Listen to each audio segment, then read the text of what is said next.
کیا تاریخ اسلام کا یہ بھیانک واقعہ کبھی نسل انسانی فراموش کر سکتی ہے؟ دریا کے کنارے پر ساقی کوثر کے پیارے فاطمہ زہرا کی آنکھوں کے تارے پانی کے ایک ایک قطرے کے لیے تڑپ رہے ہیں۔ اللہ اکبر! کیسا منظر رہا ہوگا کہ گلشن فاطمہ کا سب سے ننھا پودا، دودھ پیتا بچہ علی اصغر ماں کی گود میں بھوک پیاس سے تڑپ رہا ہے۔ 3 دن کی بھوکی پیاسی ماں کے سینے میں دودھ خشک ہو چکا ہے۔ بچہ بار بار ماں کے سینے سے منہ لگاتا ہے، مگر جب اسے دودھ کا ایک قطرہ بھی میسر نہیں ہوتا تو وہ کبھی بلک بلک کر زار زار روتا ہے، کبھی حیرت سے آنکھیں پھاڑ پھاڑ کر ماں کے اداس چہرے کو دیکھتا ہے۔ بے زبان بچہ بول نہیں سکتا، مگر حیران ہے کہ میری ماں کے سینے میں جو رحمت کے 2 چشمے تھے وہ آج کیوں خشک ہو گئے۔ جب میں پہلے سینے سے منہ لگاتا تھا تو میرا منہ دودھ سے بھر جاتا تھا، مگر آج کیا ہو گیا ہے کہ ایک قطرہ بھی نہیں مل رہا ہے۔ مامتا کی ماری دکھیاری ماں بے چین و بے قرار ہے، مگر قربان جاؤ صبر و استقامت کے ان مجسموں پر کہ سب کچھ برداشت کر لیا مگر یزید کے آگے جھکنا گوارا نہیں کیا۔ پیاسا بلکنا گوارا کر لیا مگر تلوار کے آگے جھکنا گوارا نہیں کیا۔ کوفے والوں کی بے وفائی پر قیامت تک آنے والی نسلیں نفرت اور ملامت کرتی رہیں گی۔ اہل بیت کے خون کا ان کے پاس کوئی جواب نہیں ہوگا۔ جب سرے محشر وہ پوچھیں گے ہمارے سامنے، کیا جواب جرم دو گے تم خدا کے سامنے؟ امام حسین کو اس قدر لالچ دیا گیا، ایسی دھمکیاں دی گئیں کہ اگر رستم بھی ہوتا تو اس کے حوصلے پست ہو جاتے اور وہ مارے دہشت کے ان ظالموں کے سامنے سر نیاز جھکا دیتا، مگر امام حسین یہی جواب دیتے رہے کہ اے یزیدیو سن لو، قرآن کے خلاف کوئی ضابطہ نہیں بنایا جائے گا۔ آئین ہوگا تو قرآن کا ہوگا، اصول چلے گا تو قرآن کا، دستور چلے گا تو قرآن کا، حکومت قرآن کی ہوگی، بات قرآن کی ہوگی، حیثیت قرآن کی ہوگی، منزلت قرآن کی ہوگی۔ اے یزیدیو سنو، میرا آخری فیصلہ یہی ہے کہ ہم سر تو کٹا سکتے ہیں مگر پرچم اسلام کو نہیں جھکنے دیں گے۔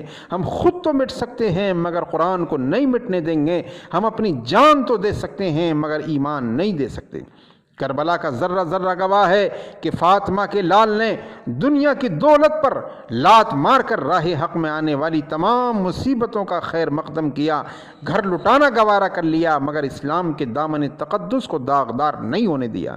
مسلمانوں سوچو، آج امام حسین اگرچہ ہمارے سامنے موجود نہیں ہیں مگر ان کے مقدس خون کا قطرہ قطرہ آنے والی نسلوں کو کربلا کی سرزمین سے یہ رنگین پیغام دیتا رہے گا، خون میں نہاؤ، زخم سہو، سر فدا کرو، جب وقت آئے دین پہ یوں حق ادا کرو۔ عزیزان ملت اسلامیہ، مختصر یہ ہے کہ قربان جاؤ خاندان اہل بیت پر پورا خاندان حسین کی نظروں کے سامنے لٹ چکا ہے۔ امام مسلم بچوں سمیت جام شہادت نوش کر چکے ہیں، وہاب ابن عبداللہ کلبی بھی جام شہادت سے سیراب ہو چکے ہیں، اون و محمد بھی شہید ہو چکے ہیں، علی اصغر اور اکبر بھی شہید ہو چکے ہیں، قاسم و عباس بھی شہید ہو چکے ہیں۔ اب وہی بھیانک جنگ امام حسین کے سامنے رقص کرتی ہوئی نظر آ رہی ہے۔ امام حسین خطبہ ارشاد فرماتے ہیں، اے لوگو، کیا تم مجھے جانتے نہیں ہو؟ سنو سنو، میری رگوں میں تمہارے نبی کا قیمتی خون موجود ہے، تم اس خون کی توہین کرنے پر آمادہ ہو چکے ہو۔ کل قیامت کے دن سرکار کو کیا منہ دکھاؤ گے؟ میں نبی کا نواسا ہوں، علی کا لاڈلا ہوں، فاطمہ کا چہیتا ہوں۔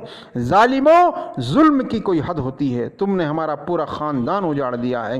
ابھی حسین کے خطبے کا آغاز ہوا ہی تھا کہ یزیدیوں نے ایک دم شور مچانا شروع کر دیا کہ آپ یا تو یزید کی بیعت کیجئے یا پھر جنگ کے لیے تیار ہو جائیے، مگر راکب دوش مصطفیٰ جواب دیتے ہیں، اے یزیدیوں سنو، میرا سر کٹ تو سکتا ہے مگر کسی فاسق و فاجر کے آگے جھک نہیں سکتا۔ یزیدیوں سنو، اگر مجھے جان بچانا ہوتی تو میں قاسم کی زندگی بچاتا، اگر مجھے جان بچانا ہوتی تو علی اکبر کی جوانی بچاتا، ننھے منھے علی اصغر کی جان بچاتا، عباس علمبردار کی جان بچاتا، پسران عقیل و علی کی جانیں بچاتا۔ کوفیوں کا مقصد یہ تھا کہ اب حسین میں کوئی طاقت باقی نہیں رہ گئی ہے، 3 دن کا پیاسا ہے حسین، اور پھر آنکھوں کے سامنے پورا خاندان کٹتا ہوا دیکھ رہا ہے، لاشیں اٹھا اٹھا کر کمر دوہری ہو گئی ہے، اب کیا مقابلہ کر پائے گا حسین؟ امام حسین یزیدیوں کو للکارتے ہوئے فرما رہے تھے، اے یزیدیوں سنو، ہم زخم کھا کر گھوڑے سے گر تو سکتے ہیں مگر پرچم اسلام کو نہیں جھکنے دیں گے، ہم گھر لٹانا تو گوارا کر سکتے ہیں مگر شان دینا گوارا نہیں کر سکتے۔ سکتے، ہم جان دینا گوارا کر سکتے ہیں مگر ایمان دینا گوارا نہیں کر سکتے۔ اللہ اکبر، زمین کانپ رہی تھی، آسمان لرز رہا تھا، میدان ہل رہا تھا۔ علی کے شیر کی تلوار قہر خداوندی بن کر اٹھی تو پورے لشکر میں ہلچل مچ گئی۔ جو بھی امام حسین کے سامنے آ رہا تھا، امام حسین ایک ہی وار میں موت کے گھاٹ اتارتے جا رہے تھے۔ تنہا امام حسین نے کربلا کی سرزمین کو دشمنوں کے خون سے رنگین کر ڈالا۔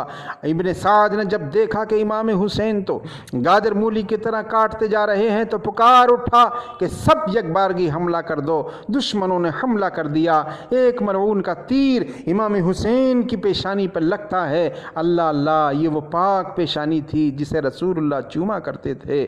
مختصر یہ ہے کہ ظالموں نے آپ کو شہید کر ڈالا۔ قربان جاؤ مسلمانوں اس مرد مجاہد کے استقلال پر کہ جس نے حق کربلا میں ادا کر دیا، گھر کا گھر سب سپرد خدا کر دیا، جس نے نانا کا وعدہ وفا کر دیا، کر لیا نوش جس نے شہادت کا جام۔ اس حسین ابن حیدر پہ لاکھوں سلام۔